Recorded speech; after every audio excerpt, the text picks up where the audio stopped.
خو ټولو مشرانو کشرانو ته دعا سلام زما وروڼو خویندو ته او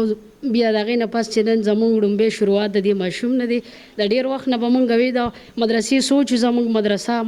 مدرسه خو چې بیا کله ما تاسو ته وي چې الف خان دې دفتر ته زه بار رالم ما وکتل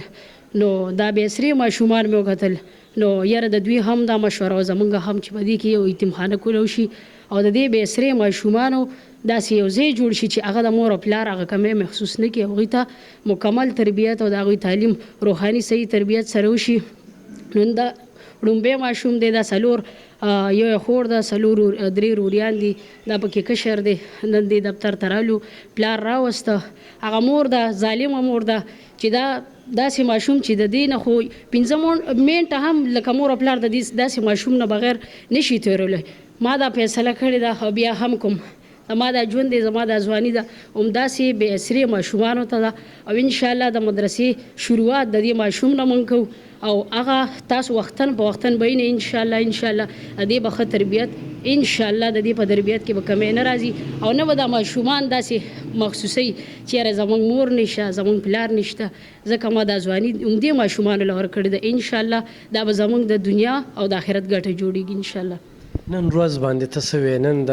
کوم محرم الحرام د اسلامي رڼا کې نن ورځ موږ له څه پیغام راکړي کربلا څه ته وایي کربلا کې چې بس کم ظلم او زیاتې شوی دی هغه خو د ټولو د سترګو د وړاندې لیدلي دي اورېدلي کتلي دي بار د دې خیر اسلامي طور باندې د دې بیانات کیږي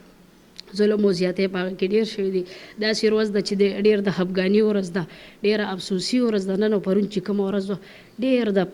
افسوس ورځې دي ځکه چې په دې کې کم زموږ د نبي علیه صلات وسلام کم نازبین بچي شهیدان شوي دي کمې قربانیانې شوي دي نو د هغې د بیانول خو بس هغه زه بیانولی نه شم